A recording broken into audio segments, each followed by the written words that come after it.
Halo teman-teman, selamat datang di channel Pucin Novel Audio. Jangan lupa subscribe ya. Terima kasih. Episode 60.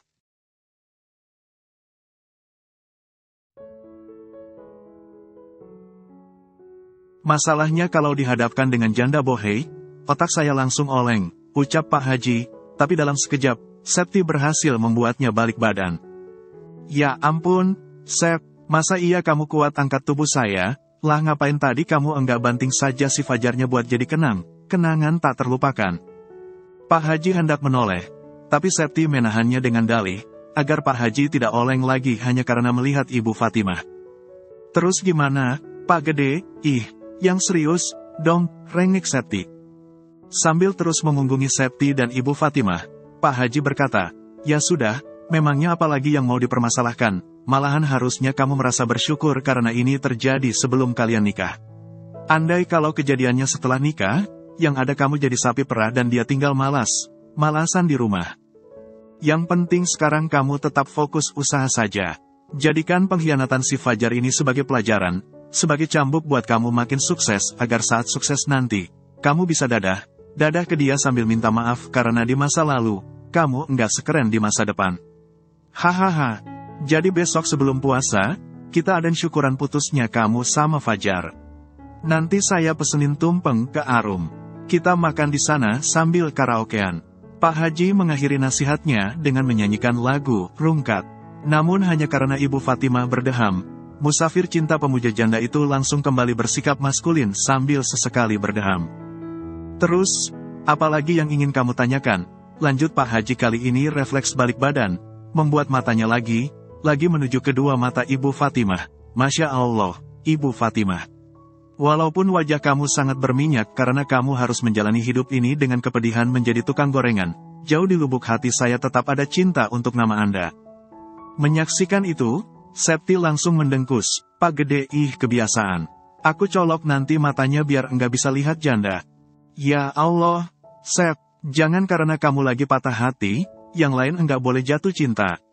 Ngapain juga kamu bersusah hati padahal dia saja pasti langsung cari yang baru. Enggak banget kalau kayak gitu. Cinta boleh, tapi jangan goflok, tegas Pak Haji. Septi menggeleng cepat menepis anggapan Pak Haji. Enggak, aku enggak patah hati, Pak Gede. Aku hanya dendam karena dia sudah sangat memandang rendah aku. Setelah berbicara demikian, ia juga berkata, aku pengin balas dendam. Macam, bikin kenangan tak terlupakan. Membahas kenangan tak terlupakan, yang ada di ingatan Pak Haji hanyalah ketika dirinya mengejar Widi. Kirim saja Wariem. Iya, kirimi dia Wariem, yakin Pak Haji. Wariem itu apa, Pak Gede? Balas Septi sambil sesekali mengerjap. Wanita perkasa, idem, balas Pak Haji yang kemudian jadi bingung sendiri. Namun setelah ia tak sengaja menoleh ke belakang dan membuatnya mendapati salon lengkap dengan Wariem yang tengah berdiri di depan pintu, Aki itu langsung terlonjak ketakutan. Ia masih terlalu trauma dengan kenangan yang diberikan oleh Widi Wariem. Namun sebelum ia benar pergi, ia sengaja memberi Septi saran agak sesat. Itu tuh, yang namanya Wariem, bisik Pak Haji sambil melirik yang ada di belakang dan sampai sekarang masih berdiri di depan pintu sambil kipas menggunakan kipas lipat bulu, warna pink. Waria, Pak Gede, balas Septi dengan berbisik juga. Nama kekiniannya Wariem. Itu saya yang kasih nama, yakin Pak Haji, bilang saja kalau Fajar naksir dia. Kasih alamatnya si Fajar, bikin Wariem kelepek ke Fajar biar dia terus ngejar si Fajar tanpa ampun. Tewas kalau dipepet wanita perkasa batangan gitu. Hahaha, rasain si Fajar. Sudahlah, sudah sore bentar lagi asyar. Mau salat dulu biar makin unyu, ucap Pak Haji buru sementara yang dimaksud unyu versinya sama saja dengan imut sekaligus awet muda. Kepergian Pak Haji yang ceria layaknya biasa apalagi jika dihadapkan dengan janda, membuat Septi mengatur rencana. Dan baru saja Septi ingat, saat antre membeli esnya, Fajar sempat digoda Wariem bernama Hani itu. Asyik, okelah tipsnya aku pakai. Nanti kalau masih kesal juga, katanya enggak apa kalau aku banting si Fajar, batin Septi buru beraksi. Mah, bentar pulangnya bareng. Aku ke si Hani dulu, pamit Septi. Tentu Ibu Fatimah sudah langsung paham maksud sekaligus tujuan sang putri. Kamu yakin? Serunya sengaja meyakinkan. Sangat yakin, Mah, nanti kalau masih dendam juga, sekalian aku banting, lanjut Septi sengaja berseru karena kini ia sedang menyeberang. Takut balasannya tak sampai terdengar sang mamah. Meninggalkan seperti yang siap memberi fajar kenangan tak terlupakan dibantu sang Wariem. Di rumah makannya, Arum masih sibuk berkutat di dapur. Arum tak hanya mengawasi pekerja karena ia juga tak segan membantu menyiapkan setiap pesanan. Bak, Mas Kala sudah pulang itu. Katanya mau belanja keperluan bayi, ya sudah sekarang Mbak siap. Siap, ucap Ibu Kalsum. Arum langsung sigap, oke, Mah. Tolong bilangin ke Mas Kala, aku mandi dulu. Ya sudah, kamu hati, jangan buru.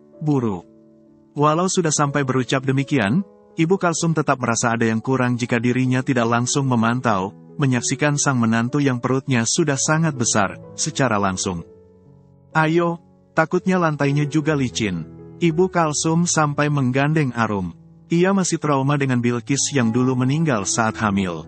Jadi kepada Arum, ia sungguh sangat menjaga. Sementara itu di pelataran rumah makan, Aidan tengah berbahagia mencoba sepeda barunya. Sepeda roda 3 yang Kalandra dorong melalui dorongan di belakangnya. Nah, gitu, wah hebat kamu Mas, sudah langsung bisa goes. Nanti kalau sudah pintar papa beliin yang rada gede, girang Kalandra apalagi Aidan sudah langsung serius belajar. Loh, kok loyo? Kalandra masih tertawa sambil keliling tempat parkir mendorong sepeda Aidan. Capek? Ya sudah, papa dorong saja. Jadi sekarang kalau Mas mau jalan enggak hanya jalan atau diemban. Sekarang kan sudah punya sepeda. Nah, besok kalau Mas sudah dewasa, tinggal papa yang minta bonceng ke Mas. Kalau Mas gede, Mas sayang juga kan, ke papa? Aidan yang tampaknya kelelahan hanya mengangguk. Wah, sepeda baru, heboh Arum, sekitar setengah jam kemudian. Arum keluar dari rumah makan dengan keadaan rapi, dan rambutnya masih setengah basah. Suasana juga sudah petang ketika ia memergoki sang suami tengah sangat memanjakan sang putra. Mah, tolong fotoin. Arum langsung heboh meminta bantuan Ibu Kalsum untuk mengabadikan kebersamaan keluarga kecilnya. Ia ingin mengabadikan setiap kebersamaan dan ia yakini bisa menjadi cerita bahkan keajaiban untuk hubungan mereka di masa depan. Di situ gelap, bentar cari cahaya yang agak lumayan. Nah sebelah sana, kalian sebelah sana. Ibu Kalsum sibuk mengarahkan. Mas, Aidannya jangan digendong. Biarin saja di sepeda dulu bentar. Kan judulnya saja momen pas dibeliin sepeda baru dari papa. Biar jadi kenangan tak terlupakan. Arum tak kalah heboh dari mama mertua. Kalandra yang merasa terharu karena sang istri begitu menghargai hadiah pemberian darinya, langsung tersipu. Si paling bisa, ucapnya menjadi gemas sendiri sambil mencubit pipi Arum yang sudah makin berisi. Ibu Kalsum mendapatkan momen natural bin langka tersebut. Momen yang sangat menggemaskan hingga sebagai sosok yang mengabadikannya, ia juga menjadi bangga. Di swalayan kunjungannya, Arum nyaris hilaf mengambil setiap keperluan bayi yang memang selalu jauh lebih menggiurkan daripada keperluannya sendiri. Kenapa? Tanya Kaliandra bingung lantaran sang istri mendadak sibuk menyortir belanjaan di troli mereka kemudian menaruhnya di setiap rak. Menatap sang suami dengan wajah manja, Arum yang masih menyusun setiap pakaian bayi yang ia kembalikan ke setiap raknya, berkata, belajar hemat. Dan Kalandra langsung menertawakannya. Kalandra yang sedari awal sama sekali tidak berkomentar, sampai lemas menertawakan kelakuan sang istri yang baginya sangat menggemaskan. Bayangkan saja, ranjang troli berukuran besar mereka yang awalnya sudah diisi penuh, kini hanya tersisa tak ada seperempatnya. Pilih yang beneran perlu sih. Yang tadi kalau mau ya sudah ambil saja. Toh, kamu saja punya banyak uang. Kalau semacam pakaian bayi, kayaknya semakin hari akan ada saja yang baru dan lebih bagus juga pastinya. Akun pilih sesuai kebutuhan saja, lah. Sementara uangku, kan buat tabungan, Mas. Buat biaya pendidikan anak-anak. Nanti pasti ada rezeki buat semua itu, yang. Arum menggeleng, lebih baik dipersiapkan dari sekarang, apalagi kita enggak tahu. Sampai kapan kita dikasih rezeki selancar sekarang? Maunya aku sih, saat tua nanti, kita enggak menghabiskan waktu kita dengan kesibukan. Agar kita bisa menikmati hidup bersama keluarga kecil kita. Jadi, kayak papa mama mas. Dari muda sudah berinvestasi. Nanti ke depannya kita tinggal menikmati. Biar kita enggak kerja setengah modar terus. Mas, lanjut Arum. Kalandra yang menyimak hanya mesem kemudian mengangguk. Angguk, tapi tetap wajib kasih hadiah buat diri sendiri. Ya, ingatnya, takutnya Arum lupa melakukan itu. Arum mengangguk, angguk sambil balas tersenyum kepada sang suami. Sebelum mereka benar pergi dari area khusus menjual keperluan bayi dan anak di sana, Arum menjatuhkan pilihannya pada 2 jaket dan juga 2 pasang sepatu bayi yang keduanya serba berwarna kuning. Jangan hanya 2, belikan yang sama juga buat Mas Aidan. Lucu kalau 3-an, dikira kembar 3, Kalandra yang memang mengemban Aidan, langsung antusias meninggalkan troli yang didorong. Ia langsung memilih apa hang ia maksud. Si paling penyayang, batin Arum tersenyum damai mengawasi kesibukan sang suami dalam memilih. Kalau ada, aku juga ingin lihat Mas seragam juga sama anak, ucap Arum. Wah, ide bagus itu yang kita cari, sekalian buat kamu juga. Kalandra makin antusias dan Arum langsung tertawa riang. Pergi dari sana, Kalandra dan Arum langsung menuju sebelah, memilih pakaian untuk mereka yang sebisa mungkin mirip dengan pakaian anak mereka. Suasana menjelang bulan Ramadan membuat suasana swalayan penuh dengan perlengkapan khas Ramadan. Dari aneka makanan, kue kering, sirup, kurma, pakaian muslim, juga perlengkapan ibadah lainnya khususnya aneka jilbab, peci, maupun mukena model terbaru. Di titik ini, hati Arum terketuk. Terlebih Arum baru sadar, walau bukan terlahir di lingkungan yang kuat agama, ia juga dikelilingi oleh wanita yang sudah belajar untuk menutup aurat. Dari sang mama mertua, adik, ibu, bahkan mantan rival menyebabkannya, yaitu Septi. Setelah membuat Kalandra melangkah sendiri sambil mengemban Aidan sekaligus tetap mendorong troli, Arum yang berdiri di antara deretan pakaian muslim wanita, memanggil suaminya. Aku mau ini, beberapa. Mau belajar jadi pribadi lebih baik lagi dengan menutup aurat, ucapnya canggung kepada sang suami yang sudah langsung tersenyum memandanginya. Hanya saja, senyum Kalandra kali ini sampai membuat wajah khususnya kedua mata pria itu merah. Kalandra nyaris menangis, hati Arum langsung terenyuh karenanya. Apalagi ketika sang suami menyodorkan tangan kanannya yang bebas, membentuk hati kepadanya. Arum yakin, saking bahagianya, suaminya yang sebenarnya gampang melau, sampai tidak bisa berkata-kata. Arum tertawa kecil sebagai balasnya. Tak beda dengan Kalandra, ia juga sampai menitikkan air mata. Tak mau larut dengan air mata apalagi kesedihan, Arum langsung memilih pakaian muslim yang ia rasa cocok untuknya. Kalandra yang berangsur putar balik menyusulnya juga langsung memilihkan beberapa. Kalau sudah gini, nanti enggak ada pahlawan taflon lagi, dong, yang tanya Kalandra. Ah, kata siapa? Kalau memang ada yang keterlaluan dan diarahin enggak berubah, tabok saja kepalanya biar otaknya yang geser balik ke posisi seharusnya. Balas Arum yakin sekaligus emosional. Kalandra yang masih berkaca langsung tertawa. Sini, sayang dulu, lirihnya yang kemudian sungguh langsung mendaratkan bibirnya di kening Arum. Suara Dehem barusan dan keduanya kenali sebagai suara perempuan bahkan tak asing untuk mereka, langsung membuat Kalandra maupun Arum bertukar tatapan. Suara itu ada di sekat depan mereka, dan masih di area yang memajang pakaian wanita. Mereka dapati, Ririn pelakunya. Wanita berambut pirang yang hanya memakai celana levis sepaha dipadukan dengan sweater Croft tersebut melirik mereka dengan sinis. Apakah dia jawaban dari bangkitnya pahlawan Taflon? Tanya Kalandra yang langsung tak sudi melirik Ririn. Di bagasi mobil aku ada taruh 2 Taflon dan memang sengaja buat jaga kok, Mas. Balas Arum bersemangat. Oh, oke, gampang kalau gitu, tinggal ambil. Balas Kalandra yang mengajak Arum pergi dari sana tanpa peduli kepada Ririn. Si Kalandra enggak normal apa bagaimana, aku kasih yang begini. Padahal istrinya sudah mirip babi bunting gitu, masih saja. Apa jangan, Kalandra maunya diam, coba nanti aku cari situasi yang tepat saja, pikir Ririn yang kemudian berangsur menghampiri sang suami yang ada di lorong sebelah, tengah memilih gaun malam untuk Ririn. Keesokan harinya, Pak Haji baru datang di jam makan siang. Seperti biasa, ia langsung masuk ke area dapur, seolah rumah makan yang bisa dihuni puluhan tamu itu milik sendiri. Arum kemana? Ya, saya mau pesan tumpeng komplit buat sore, dan dimakan di sini.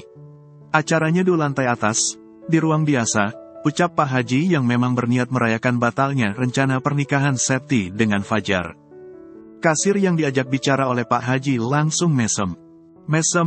Mesem gitu, kamu pasti baru menyadari kalau saya terlalu ganteng, ya, tuding Pak Haji. Sang kasir yang memang wanita muda berseragam khusus, menggeleng, ibu harumnya ada di belakang Mbah. Oh, mana, sergah Pak Haji sambil mengeluarkan satu slop rokok, lengkap dengan korek bensol dari saku kiri celana panjang bahan warna hitamnya. Namun, baru juga ia menoleh dan mendapati wanita berhijab pink salem di belakangnya, ia langsung menjatuhkan keduanya dari tangannya.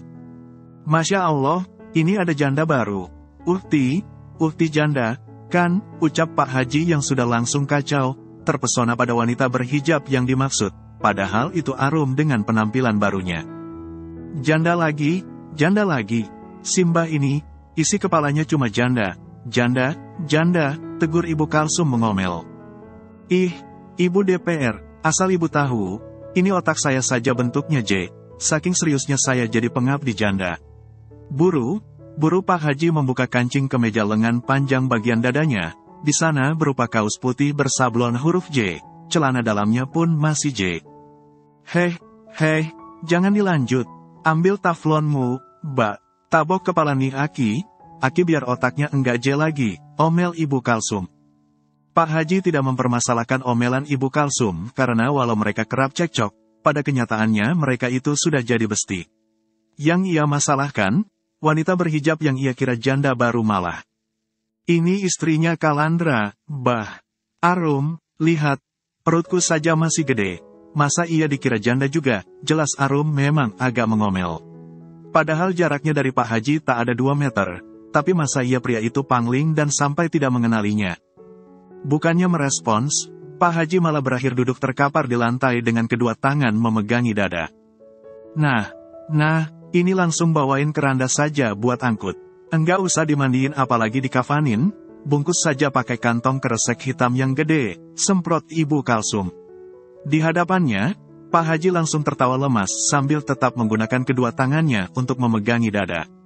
Pemandangan berbeda Fajar dapatkan di depan pintu masuk bank yang memang terbuat dari kaca tebal.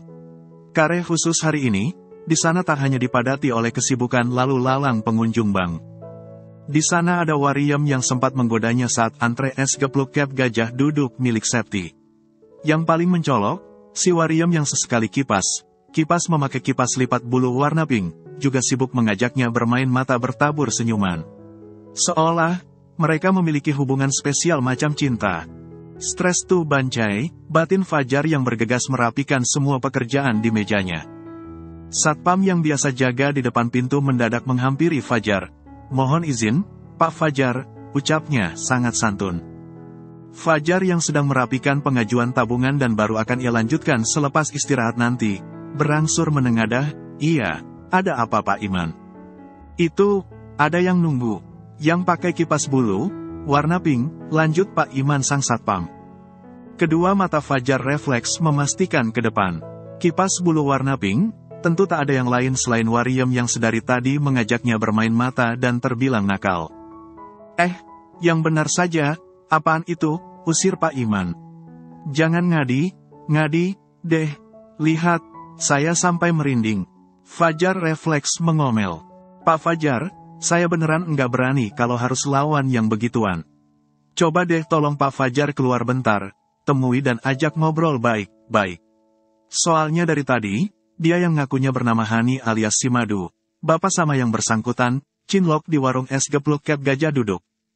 Alah Mak, sudah, biarin saja, enggak jelas banget, Fajar memilih tak menanggapi, pergi tanpa balasan berarti. Membuat Pak Iman yang ditinggalkan menjadi galau, sebab seperti yang ia sampaikan kepada Fajar, berurusan dengan Wariem berat. Sekitar 4 jam kemudian, di jam pulang dan satu persatu karyawan bank juga pulang setelah membereskan pekerjaan masing-masing, Fajar juga langsung pulang. Baru Fajar sadari, Berakhirnya hubungannya dan Septi membuatnya merasa ada yang kurang. Apalagi biasanya, Septi rajin menunggunya di tempat duduk yang ada di depan bank. Masa iya aku malah beneran cinta ke gajah duduk macam Septi, pikir Fajar yang menjadi kesal sendiri. Sudah rugi materi karena ternyata Septi tak sekaya yang ia bayangkan, masa iya dirinya juga harus rugi hati dan batin. Ayang, teriak Hani si Madu dari warung rames sebelah bank sambil meminum es cekek rasa teh atau itu. Minuman diberi es dikemas menggunakan plastik berukuran besar dan dilengkapi sedotan untuk mempermudah minumnya. Fajar langsung syok ketika menoleh ke sebelah selaku sumber suara cempreng nan manja yang ternyata dari si Wariem. Lebih karena yang bersangkutan sampai buru mengejar dengan langkah ngangkang nan buru hingga tampangnya lebih perkasa dari Fajar sendiri.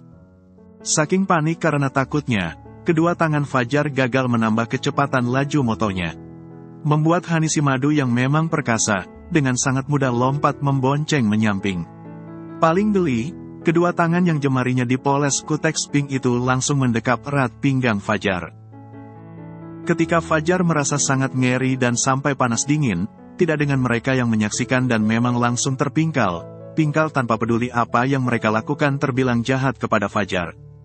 Kamu apaan sih, turun, kesal Fajar yang berangsur menepikan laju motornya. Ia berhenti dan sengaja membuat si Wariem turun dari boncengan motornya. Ayang, ayo jalan, kita beli es gepluk kep gajah duduk lagi, yuk. Soalnya tiada hari tanpa es gepluk kep gajah duduk. Ibaratnya, Eneng sudah pens, ucap Hani yang bahasanya sungguh campur aduk. Bawa wanita kadal ini ke tempat si Septi, bisa Septi joget viralin dan bikin gosip aku sama nih wanita kadal, batin Fajar. Kalau kamu enggak mau turun, saya tidak segan melaporkan kamu ke polisi, ya, ancam Fajar sambil agak menoleh melirik sebal Hani yang malah asyik meminum es cekeknya. Namun, bukannya menurut kepada omongan Fajar yang sudah marah, Fajar malah dikecup pelipisnya oleh Hani. Jantung Fajar seolah keropos detik itu, hei, kalau punya bibir yang kira dong. Ngapain dikira? Kira kalau memang lebih enak sih, Ayang, ucap Hani sambil mendekap manja kemudian membenamkan wajahnya di punggung Fajar. Tak peduli, walau Fajar yang sempat marah, kini sampai histeris ketakutan kepadanya. Sekarang Ayang pilih, kita ke hotel, apa temenin Eneng beli es gepluk, ucap Hani masih menempel manja keganjenan kepada Fajar. Fajar yang masih sibuk merinding, sampai kuyup oleh keringat dingin. Kalau ke hotel, wajib ronde ya, top up-nya, rengek Hani lagi. Memangnya apa yang mau di top up kalau yang kita punya saja sama batang, kesal Fajar yang walau hanya mampu berbicara lirih, tetap saja ngegas. Ayang, kamu kan belum tahu punyaku unyu terus aku warnai pink, yakin Hani dan langsung membuat Fajar tak sanggup membalas. Diamnya Fajar karena wanita itu sibuk menahan napas. Dasar wanita kadal, batinnya. Ayang, ayo cepat langsung ke hotel saja juga enggak apa, biar kamu cepat tahu punyaku yang pink, rengek Hani dan memang tidak bisa diam layaknya Wariem pada kebanyakan. Fajar mendengkus pasrah. Benar tidak ada pilihan lain selain mengajak wanita kadal di belakangnya membeli es Septi. Daripada Fajar sampai diminta untuk top up berulang dan melihat punyanya yang sudah diwarnai pink. Nanti kalau sudah beli es gajah duduk, ucap Fajar. Ayang, nama esnya, es gepluk kep gajah duduk. Jangan asal ubah gitu, apalagi takutnya sudah dibuatin bubur Blackpink, buat ngikrarin, tegur Hani. Lagi, Fajar yang sudah sangat risih, hanya mampu menahan napas dan perlahan mendengkus. Oke. Intinya itu, nanti abis itu, kamu pergi, ya? Oke, Ayang, bentar dulu.